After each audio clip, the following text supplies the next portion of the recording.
story now. Kabelo Gwamanda from Al Jama beat Funzi Ngobeni and Mpho Phalatse with 139 votes. How long will Gwamanda stay in the seat? Let's get some reaction and analysis from elections analyst Sussman. Wayne, great to have you with us this evening. I know you spoke to my colleague Sally Burdett 2 nights ago in the lead up to today's vote, and you explained that the Patriotic Alliance would ultimately be kingmakers. Did the numbers play out quite as you had foreseen them? Correct. The Patriotic Alliance were the kingmakers. Their 8 votes went to Kabelo Gwamanda, and that is how he becomes the new mayor. One of the things I said with Sally the other night was that it might be a very long day. It wasn't a very long day because the ANC lined up the votes, including the Patriotic Alliance, and they got Kabelo Gwamanda over in the first round, and he was comfortably elected as the mayor, well ahead of Mpho Phalatse and well ahead of Funzi Ngobeni. So our reporter Pulele Chwiti Jones told us a little bit earlier that as late as last night, Kenny Kunene and members of the Patriotic Alliance were in a meeting with the DA and Action SA trying to hash out a deal there. And one of the sticking points was obviously that they wanted Kenny Kunene as mayor, trying to see how desperate the DA were to keep the ANC out of power. That obviously not quite playing out, ultimately shifting back to the ANC-EFF alliance there. How do you see them rattling the cage as we walk down this line with the new mayor? Well, first of all, there's only one change to the mayoral committee, and there's only one new addition to the mayoral committee, and that's the new mayor.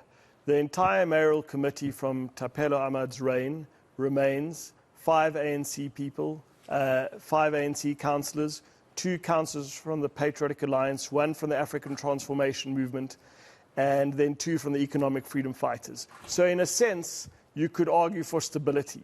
The first challenge for the new mayor is to establish himself. One of the critiques of Mayor Ahmad was that he was a puppet, that he wasn't pulling the strings, he was having the strings pulled of him.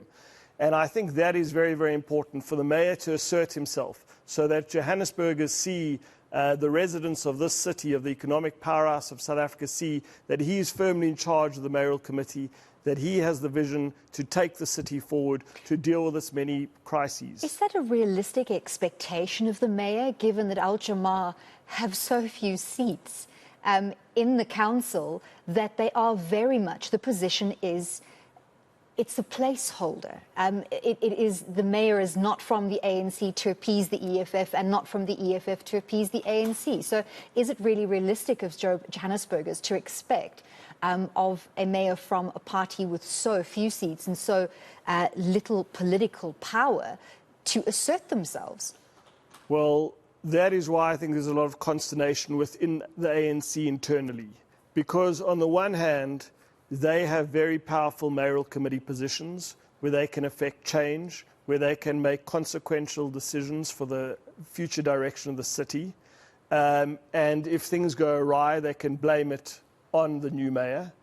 On the other hand, I think if this blows up, if we're back in the same scenario, chatting on a Friday evening in 3 months' time, then that's not just bad for Al Jama, and it could cost them electorally in 2024. I think it would be bad for the ANC and the EFF and other coalition partners. We are seeing instability in Tshwane. We are seeing lots of instability in the city of Johannesburg. And I think voters are getting tired of it. And that is why it's vital that the new mayor hits the ground running. So he has promised to make service delivery one of his priorities. But I think, given how today's vote has gone, many Johannesburgers will first spend some time before they rely on this promise and trust it to try and find out who Kabelo Gwamanda is. He's not a very well-known Al Jama candidate. Can you give us a little bit of background about him, just so that we have an idea of what to expect going forward? I'm someone who loves granular detail. On Mayor Gwamanda, there's not a lot out there. He was in the city. He hails from Soweto, so it is a great night and a great day for Soweto that they have a new mayor of the city. But within the Al Jama caucus, he's the least known of their 3 councillors. Councillor Musa in Lenasia has been has twice won that ward in elections. He's very well known in Indonesia. That's where a lot of Al Jamaah's support base is. I don't think that Mayor Gwamanda brought much votes to Al Jamaah in the last elections, and this is a pivotal moment for the party. And the residents of Johannesburg will need to get to know him, and Al Jamaah will hope that he'll be more successful than his predecessor. Let's just talk a little bit about the divvying up of the committee positions. So 5 ANC committee members, you said 2 from the Patriotic Alliance, 2 from the EFF, and then some additions there as well. Obviously the mayor from Al Jamaah. We know that the Patriotic Alliance haven't been very reliable bedfellows.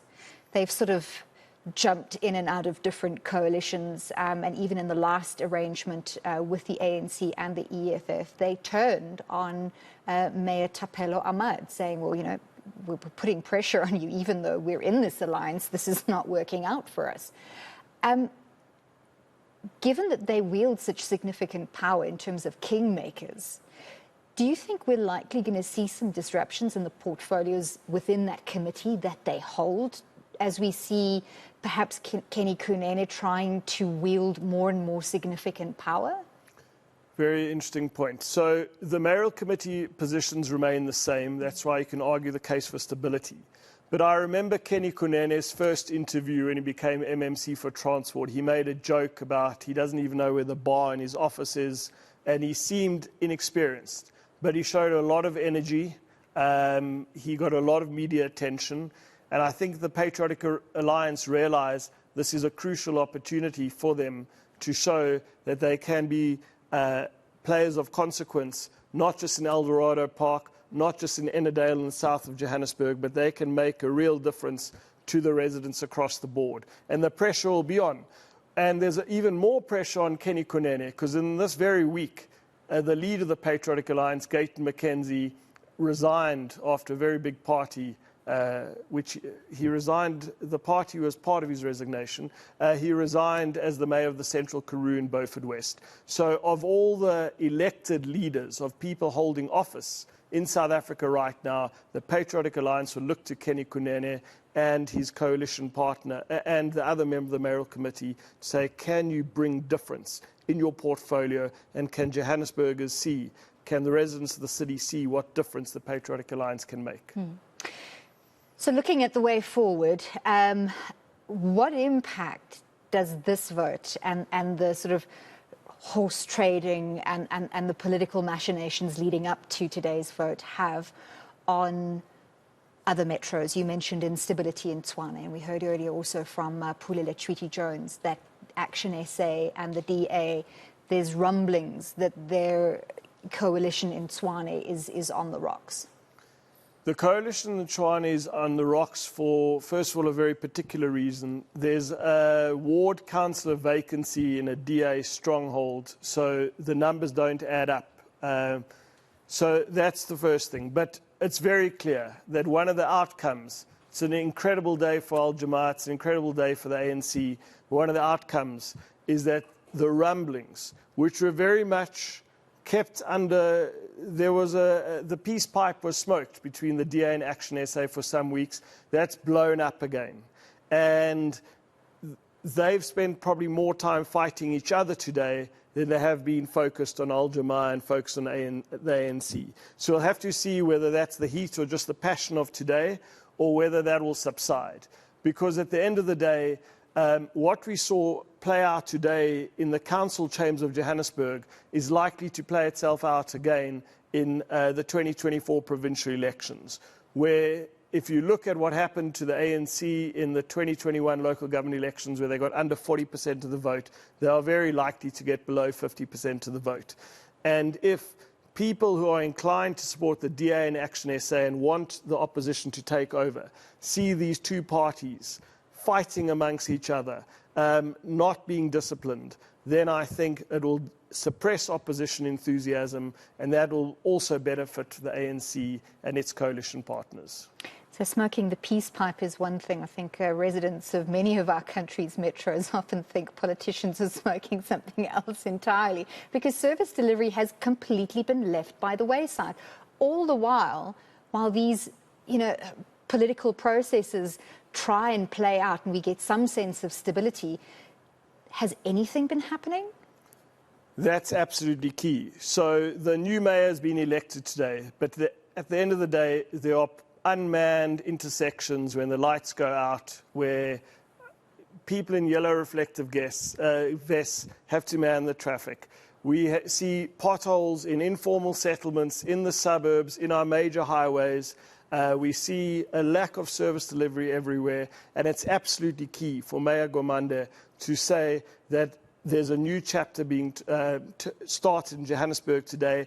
And on that point, for any mayor who's recently been elected, whether it's Cilliers Brink or the new mayor of Mogale City or the new mayor of Ekurhuleni, it's absolutely key that service delivery is a priority.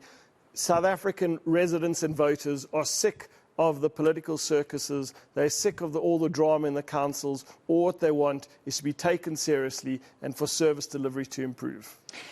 Let's just talk very quickly about the budget before I let you go. That has to be voted on in a consultative process within a period of time. Are we looking safe now that the mayor has been elected that that is going to happen in time, or is there still danger that the city could be placed under administration? I think that the coalition partners who got behind Mayor Gwamanda would have discussed that if you're going to join this coalition, we have to make sure budgets get passed, because they don't want to go back to square one. They don't want to be holding another election. They don't want the council to fall apart. So I think the budget will pass.